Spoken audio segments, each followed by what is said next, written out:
Hello, my name is Dr. Callie Holder. I am a veterinary pathologist here at the National Zoo, and I'm about to show you a little bit about my lab here in the necropsy facility at the National Zoo and talk a little bit about my job. So come along with me for this little journey. It's going to be super fun. As a veterinary pathologist, a lot of people, when I say that, they go, so what does that mean? And I explain that I am a veterinarian, so I did go to vet school. And then when I graduated vet school, I decided on a specialty of anatomic pathology. And anatomic pathology is the who, what, where, when, why, how of disease and death in animals. So it's a little bit morbid, but basically I handle biopsies, which are the pieces of tumors or injuries or whatever that the veterinarians might want to know a little bit more about. And I look at those under a microscope. And I also handle postmortem exams, what we call necropsies, which is why this is the necropsy facility. So I do pieces of live things and whole dead things, but no whole live things. So if my dog were sick, I would take him to a regular veterinarian. I would not try to treat him myself because I don't have a pharmacy or the ability to write prescriptions, which is important if you are going to treat your animal. I am a real veterinarian, but I am a weird kind of veterinarian, which is kind of what I like to be. I decided on this specialty because it lets me do a lot of the problem solving and a lot of the just like getting into the weird stuff. And I like the weird stuff. And here at the zoo, I get to do the wildest things that we get to look at as veterinary pathologists. So the weirder and wilder that it can be, the more I'm into it. So I'm here at the National Zoo, and I get to see everything from tiny little tetras and teensy little poison dart frogs all the way up to scimitar horned oryx and other really cool creatures that are enormous. So if I do have an enormous creature, right?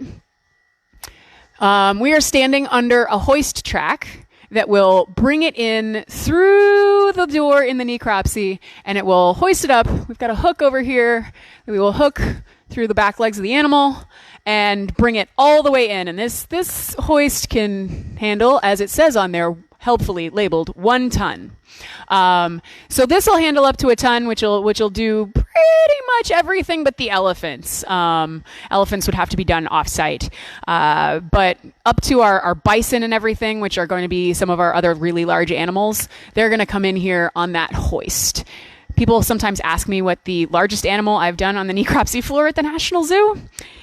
And it was a Holstein heifer.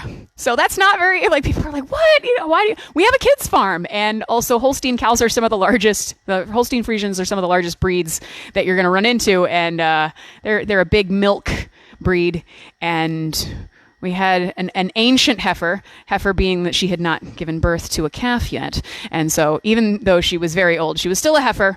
And when it came time for her to go, we brought her in here and evaluated everything in her body, because it is our last chance to understand anything that affected the health of that animal. So that's why we do that on everything that dies at the zoo. And that includes not only our collection animals, but includes wildlife that dies on grounds, because these are going to be animals that if they are coming in from outside, right, the wildlife is going to be roaming all over. These are animals that zoo collection, staff, people, all of these are going to be potentially exposures of diseases to animals here. So we want to know what's going on. So we investigate all deaths of all animals except humans on zoo grounds.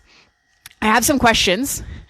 So one of the questions is, are you licensed to practice veterinary medicine on live animals? I used to be. I actually used to have a real veterinary license, but it's not necessary for my job because I am not practicing veterinary medicine on live animals. I am investigating the deaths of dead animals and doing diagnostics on biopsies. So while I am doing something that is veterinary and it is veterinary science, it is not practicing medicine in a way that requires a license. So I am no longer licensed. I do keep up my continuing education because I like to be a functional adult professional, and I do that.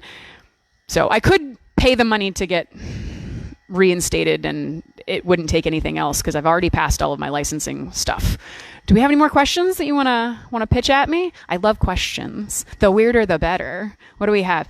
How long does it usually take for a disease to evolve from one that only passes between animals to one that can be spread to humans as well. So, this is one of my favorite topics. So this is talking about zoonotic disease.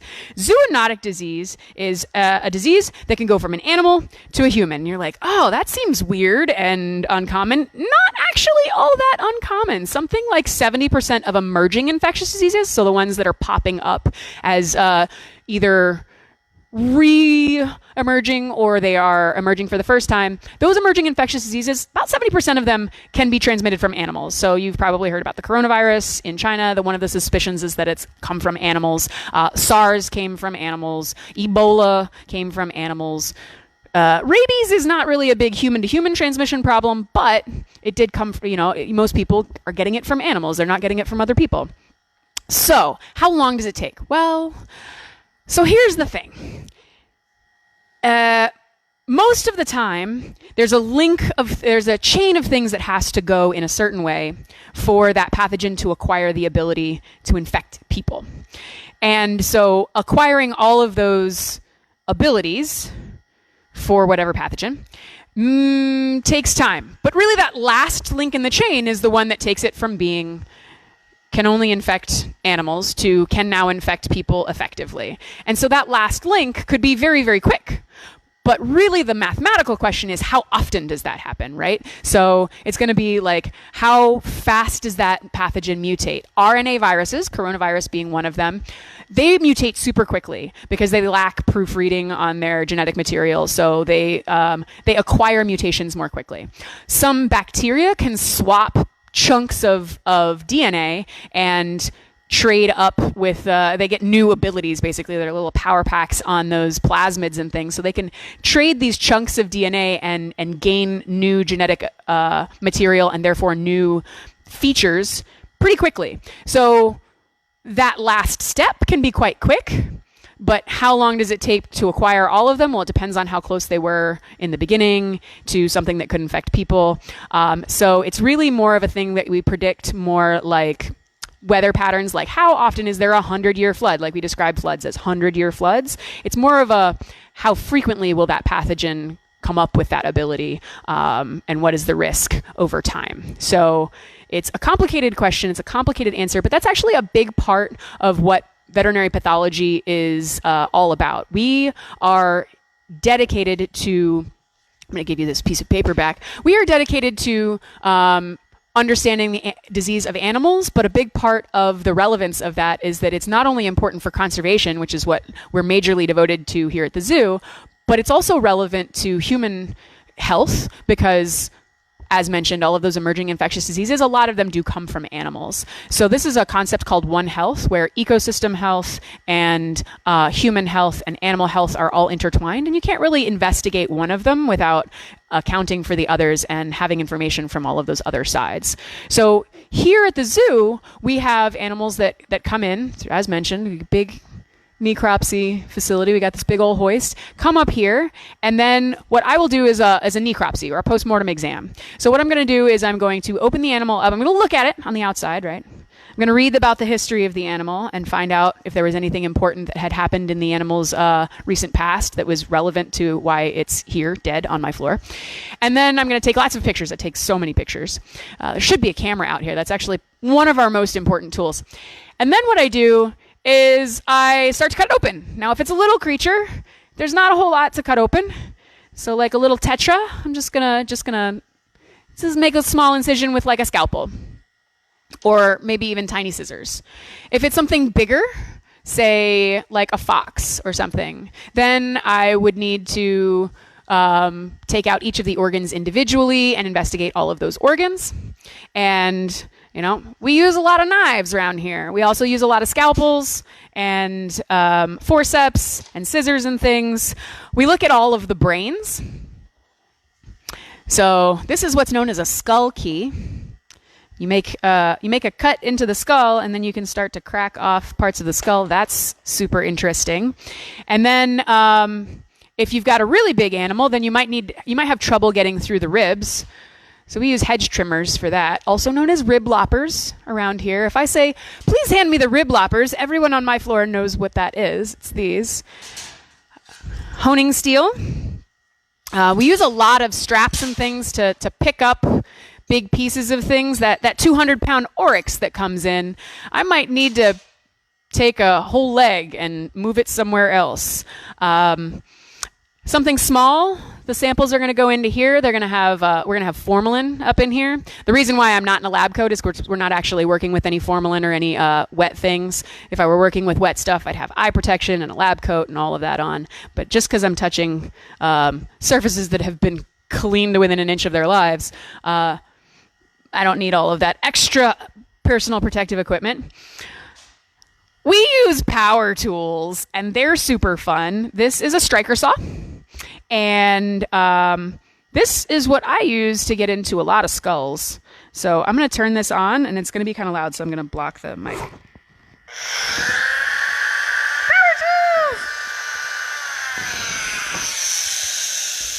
I'm going to let that sit down over there. So that's really useful for getting into skulls. It cuts bone really well and doesn't really damage soft tissue as much, which is kind of nice if you don't want to cut your own hand off.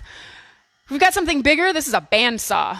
So this bandsaw might be used to do something like bisect the skull and get out the brain of something really big, like a bison or an oryx or a zebra or something like that.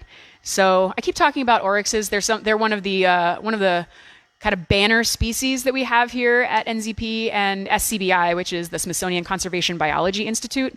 They were extinct in the wild. And we have a breeding program here, and we have been one of the groups that have bred these animals in captivity and have actually re-released them into Chad, which is super exciting. And if they can maintain a stable population out there, they will no longer be considered extinct in the wild. And they would still be critically endangered, and it would still take a lot of work, but that would be a huge improvement to the ecosystem there, because large grazing animals are a big part of how ecosystems are affected. So they manage grasslands. They just as a biomass, they're a big prey species, that sort of thing. So it would be huge for the ecosystem to be able to reintroduce that large grazing mammal. Do we have another question from over here? Questions. Oh, a live question. Give an example of something you have analyzed in a diseased animal that has ultimately helped treat living animals. So the question was, can you give an example of something that you found in an animal postmortem that helped treat living animals? And yes, absolutely. So one of the biggest things, honestly, is nutrition evaluation. So a big part of trying to manage in captivity these species that are highly diverse and have very varied diets in their natural habitat is trying to keep their nutrition good. So a lot of what we do here post-mortem is evaluating the nutritional status of these animals so that we can then make sure that our nutritional policies and our nutritional programs are adequately addressing all of their needs. So our nutrition team, who are fantastic, they come in on our necropsy floor a lot of the time to help evaluate the body condition of these animals, look for any signs of vitamin deficiencies, or, maybe they're getting a little bit chubby. So our maned wolves, they always look super svelte, but they store fat inside their body cavity. So it's really hard to assess them from outside. But on necropsy, we can actually assess their body condition a lot more closely because we can see how much fat was in their entire body.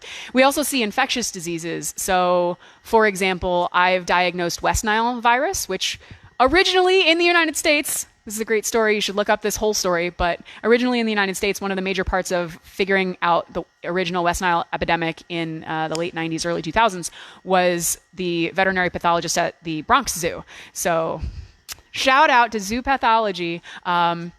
So we get West Nile around here, and knowing that we have West Nile as a wild disease, it happens in the wildlife all the time, we find it in crows all the time, it allows us to be a little bit more proactive about, we should maybe vaccinate some of our ducks a little bit more aggressively this season because it's a bad West Nile season and ducks are susceptible. So that would be a time when you're talking about either nutritional things or infectious things. Do we have any more questions? Oh, there's another question. How long does it usually... So we did this one. This is the how long. Oh, okay. Do you have a standard set of tests that you run on every animal, or are tests specialized based on species and background? Do you perform the same tests on zoo animals and wildlife from zoo grounds? So testing is generally determined by the risk factors for the animal and the taxon, so what kind of animal it is. All of our collection animals have a gross necropsy, which is where we take it apart and look at all of the everything and look for gross, meaning you can see it with the naked eye. So gross lesions. And then also we take samples and we put them in formalin for looking at them under a microscope. So we do histology or histopathology on all of these, where we look at the tissues under a microscope. That happens for every collection animal. In addition to that, if we see any signs of infectious disease, we're going to see what we can do to diagnose that. If there's gross evidence of, say, like pus, we're going to culture that, right? We're going to send that off to be cultured. And depending on how it looks or smells, sometimes we might have a suspicion of whether or not it needs to be cultured aerobically or anaerobically. Another thing that we can do is we might send samples off to be PCR'd. So we do polymerase chain reaction. We'll send them off to a molecular diagnostics lab to detect the genetic material of various pathogens if we have a suspicion of that pathogen. West Nile, you can do a PCR test for. We send ours to University of Georgia usually because they do good work and they do it for a good price. So West Nile would be something that if I had a crow, I would definitely send off a piece of liver or spleen or something to be tested for the genetic material from the West Nile virus. So some of that is going to be determined by species, and some of that's going to be determined by whether or not they have lesions. And then with wildlife, we do gross exams on those. So we do look at every single one that dies, depending on how rotten it is, because sometimes things aren't found until they're kind of gross. We may not do a full necropsy. And also it depends on how much exposure our collection had to it. We have one female fishing cat here who is an amazing huntress. Her name is Juniper. She's fantastic, but like any good huntress kitty, she sends us a lot of bits of animals or just dead animals. So she's sent us chipmunks and she's sent us little sparrows and things. Now, because that's an exposure for her, we will look at all of those animals, investigate to see if they look like they have anything that could be infectious. And then we will still save the carcass frozen just in case the cat gets sick. And that allows us a little bit of more information later should we have any reason to suspect that something that she ate didn't agree with her. The maned wolves are also pretty good hunters, and they have taken out a couple of raccoons on my watch. Speaking of which, raccoons, if any raccoon comes into necropsy, that is absolutely 100% getting a rabies test, because raccoon rabies is actually very common in this area. And other species that we're going to routinely test for rabies are going to be foxes and bats and skunks, which we don't see a lot of. Mostly what we're going to see is raccoons. Oh, another live question. Oh, stingrays, 100%. So the question was, what is the most interesting necropsies you've done at the zoo? The stingrays are amazing. So first of all, stingrays are a type of cartilaginous fish. I use the term fish loosely. I have all kinds of opinions about the taxon that we call fish. It's not really its own thing. But anyway, so cartilaginous fish include your sharks, your skates, your rays. We have freshwater rays here in Amazonia that get pretty darn big, and I've done 2 of our ray necropsies, and these were both female large spot river rays, Potamatrigon. I can't remember the species name because it used to be Castexi and now it's not anymore. But so you get these big stingrays, and 2 of them. Now, rays are in, like I said, the family that includes, or the group that includes sharks, and a lot of people don't think that they get cancer. There have been very, very, very few neoplasms, or benign or malignant tumors, that have ever been reported in sharks and rays. There's a really good review of it done by Mike Garner out at Northwest Zoopath. But anyway, so I've had 2 cases here, and both of them have had a kind of tumor. So one of them had a melanoma, which you've probably heard of when people have too much exposure to the sun, and sometimes like they get a mole that gets weird. So we had one that had a malignant melanoma in multiple spots in her skin. And then I had another one that had what looks to be a tumor of the lining of the vessels. So that's called a hemangiosarcoma. So she had a multifocal hemangiosarcoma. Now, what happens when you have animals in captivity is that a lot of times they live for so much longer than they would in the wild that you get diseases that are very common at the end of life. So we see quite a bit of cancer and we see a lot of arthritis. And those are two of the big reasons why animals end up either being euthanized or dying. So with arthritis, it's being euthanized, but with cancer, it's sometimes dying. Usually we catch it before that and we give them a more peaceful death.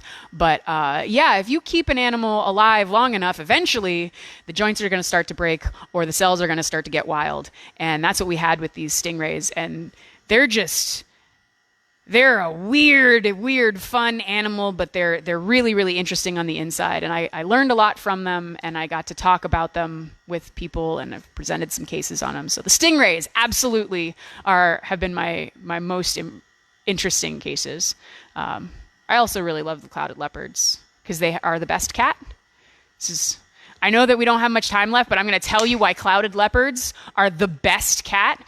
Because of the existing cats, of all the cats that are currently alive, they have the biggest canines, the longest tails, and the biggest paws for their body size. So weight for weight, pound for pound, kilo for kilo, they're the raddest of cats by all measures. They can also both purr and prussin, which, if I can do this, I'm going to try and do a prussin live on the interwebs, and that is,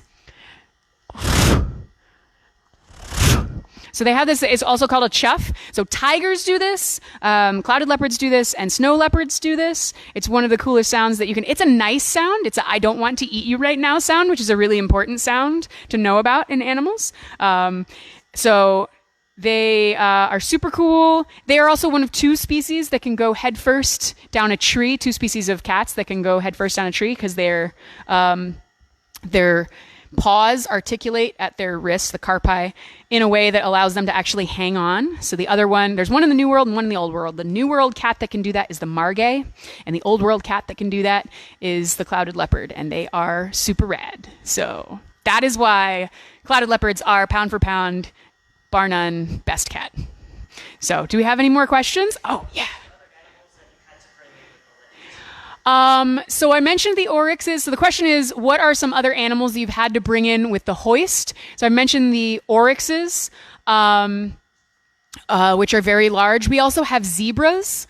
So zebras are very large, and they're going to need to be brought in here. Animals can die at any time. We are on call on the weekends. I had a brunch that was interrupted by a Przewalski's horse that had to be hoisted in and put in the cooler. And then we have a big walk-in cooler here. And so brought her in and put her in the cooler. And then did the necropsy the next day where we had more staff to handle such a large animal. But yeah, so all of our equids, many of our antelope type things, we've had bongo. No, we didn't have bongo. We had kudu. We've had kudu that have come in here.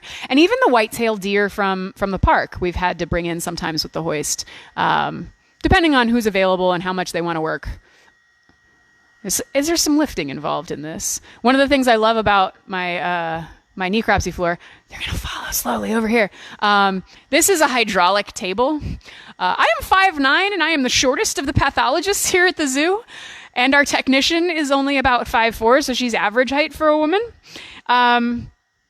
So having something that adjusts the height is really handy. So we can put an animal on this table and then we can change the height so we're not bending down super low or trying to reach up super high depending on who's working on what and what we're dealing with here. Do you have any more questions? All right. Are zoonotic diseases worse than the diseases that do not originate in animals?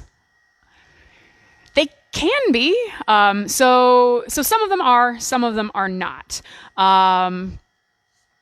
So, for example, if you get rabies, that is real bad, and you are gonna die. Like, don't get rabies. friends. So if you show symptoms of rabies and you actually have the disease that is rabies, the chance of you dying is almost 100%. It's real high. And that is a disease that comes from animals. But it's not highly transmissible between people. Like, you don't cough on someone and give them rabies. That would be really awful. Pretty sure that's how the zombie epidemic works. Anyway, but what I'm saying is that when diseases get to a new host, they can be either real good at it or real bad at it from the perspective of that host, which is to say, they may not be real effective at getting into that new host. They may not be very transmissible. They're not adapted to that host. However, diseases do a thing. Pathogens have kind of there's a mathematical pressure to infect as many new hosts as possible, right? One of the ways to do that is to be in the host for longer. If you kill your host super quickly, you do not get to infect over a long period of time. So you have to either infect explosively or infect over a long period of time. If you're really good at it, you do both, right? So there's a mathematical selection on these pathogens to select for when they host adapt, being able to persist for longer in the animal and be transmissible for longer in that host. If you get to a new host, like you get into humans, and you're real not good at sticking around, maybe it means that you are just not real good at transmitting from human to human. Or it might mean that you get in there and you don't know how not to kill your host fast enough, and that's the Ebola problem, right? It gets into humans, and it is not host adapted to hang around in humans for a very long time. It pretty much just triggers an immune response and damages cells at such a high rate that the host dies super quickly. It means that quarantining is very effective, but it does mean that it's really horrible when you get the disease. So some diseases, not a big deal. If you get scabies, which you can get from a dog that has scabies, right? It's going to be really miserable for a little bit. That's a mite. It'll make you itch, but it's not host adapted for humans. It's not going to stick around on you very long. It'll make you itch for a while, and then you're probably going to be fine. You get Ebola, you may not be fine. So don't kiss monkeys is where I'm going with this. Wash your hands. Don't kiss monkeys. If you take nothing else from this, you do not want to hug bats. You do not want to lick bats, and do not kiss monkeys. Wash hands. And that's everything, I think. We covered most of the stuff, yeah? Go science. Thanks for coming and visiting me.